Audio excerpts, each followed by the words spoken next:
kita masih terus mendukung agar penyelenggara itu bisa bersikap adil dan konsisten. Ketika kita bicara juga harus mengikuti protokol kesehatan, ya kalau tidak ada pengawasan dari bawah itu ya sulit juga gitu.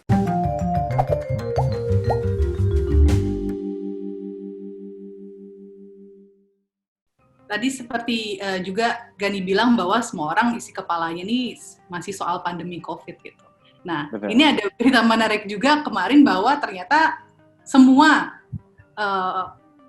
bakal calon yang bertarung di Pilkada Kabupaten Bandung ini kena tegur karena dianggap lalai menjalankan protokol kesehatan saat masa pendaftaran gitu. Nah, ini kalau Gani nih ngeliatnya apa? Ini kita udah lumayan sering ngobrol soal ini, tapi ternyata memang implementasi protokol kesehatan di lapangan ini sulit, apalagi sekarang kita udah masuk masa kampanye. Apa sih yang harus lebih diperhatikan oleh para kontestan pilkada ini? Yang pertama, saya udah pernah singgung ya di episode yang sebelumnya gitu ya, bahwa ada budaya politik di sini Keko yang sebenarnya sulit dirubah dalam waktu yang cepat seperti ini. Pertama, budaya dari si kontestannya, bahwa temu langsung, tatap muka dan sebagainya itu sudah menjadi hal yang lumrah selama ini dalam kampanye.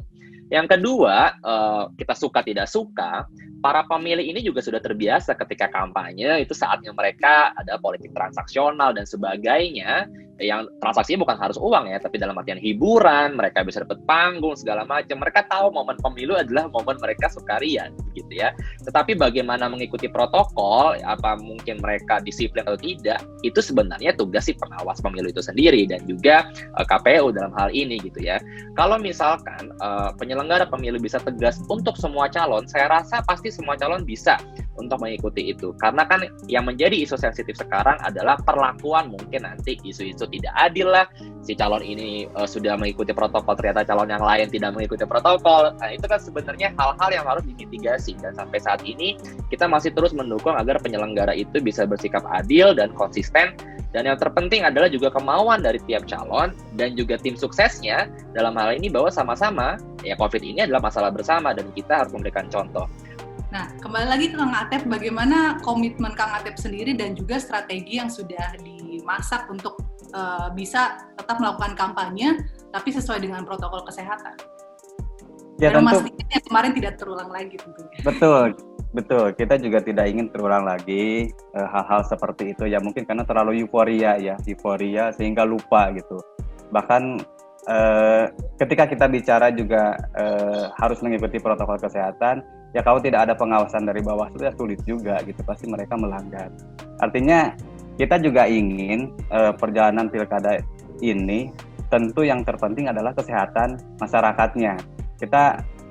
Nah, bagaimana caranya untuk itu? Ya dengan kondisi seperti ini, ya saya juga harus memilih formula lain dalam hal berkampanye. Ya saya sih memang tadinya kita punya konsep bahwa saya main bola bersama warga. Itu kan kalau main bola di lapangan itu kan biasanya akan mendatangkan kurang lebih 500 sampai 1.000 orang gitu. Nah, sekarang kan tidak bisa kita lakukan. Artinya harus seperti apa? Ya mungkin kita bisa di lapangan tetapi dihadiri dengan 30 orang, hanya coaching klinik mungkin, kalaupun saya harus datang seperti itu.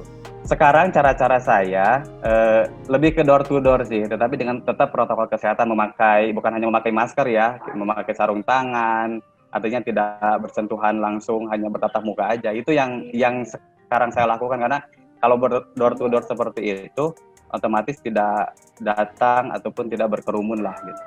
Kang Atep sendiri siapkah bila mana nantinya memang benar ada konsekuensi yang tegas dan jelas bila ada peserta maupun parpol terkait yang melanggar peraturan khususnya soal protokol kesehatan selama tahapan pilkada? Siap nggak, Kang? Ya siap, karena memang itu sudah kita tanda tangani secara fakta integritasnya, artinya harus patuh terhadap aturan itu. Nah, mungkin terakhir untuk keduanya nih, mungkin dari Mas Gani dulu nih, untuk menyingkirkan stigma bahwa memang tokoh publik yang bukan politikus awalnya seperti Kang Atep dan juga ada Kang Sahrul Gunawan di Kabupaten Bandung ini, untuk menyingkirkan stigma bahwa mereka hanya diambil karena popularitasnya saja gitu. Apa sih yang bisa dilakukan oleh para tokoh publik, artis maupun atlet olahraga yang ikut bertarung dalam pilkada untuk bisa maksimal membuktikan diri gitu, apalagi di tengah kondisi yang memang tidak ideal sekali untuk sebenarnya untuk dilaksanakan pemilihan umum. Yang pasti pembuktian itu terjadi ketika sudah terpilih ya Keiko ya. Kalau kita kampanye ya biasa pasti hal-hal yang positif yang baik saja yang muncul gitu ya. Tetapi poinnya adalah apabila ke depannya memang politik kita masih membutuhkan banyak sekali kader, baik itu legislatif, kepala daerah dan sebagainya, pelayanan publik saat memimpin itu menjadi penting. Karena bagaimanapun juga kita punya demokrasi di mana salah satu inti dari demokrasi adalah menghukum siapapun. Pemilih ini kita bisa menghukum pemimpin gitu, kepala daerah siapapun yang tidak bekerja dengan maksimal. Jadi memang ya hanya itu satu-satunya cara bagi saya. Dan sampai saat ini pun saya sudah katakan tadi tidak serta-merta selebritas itu terpilih dalam sebuah ajang pemilu. Jadi ketika terpilih ya di sanalah momennya. Apabila kita memilih hanya karena selebritas atau segala macam ya tentu kita akan tidak puas. Tapi yang paling penting adalah bagaimana mereka menyalurkan pelayanan publik ketika mereka memerintah. Itu saja, Keiko. Oke, dari Kang Atep, silakan Kang. Ya betul, pasti banyak masyarakat mempertanyakan tentang kualitas ya, apakah mampu ataupun tidak. Gitu. Ya tentu itu juga tidak bisa sekarang saya hanya bicara tanpa pembuktian, karena apapun butuh pembuktian. Kita bisa lihat nih, pemain sepak bola yang mampu menjadi kepala daerah Joshua.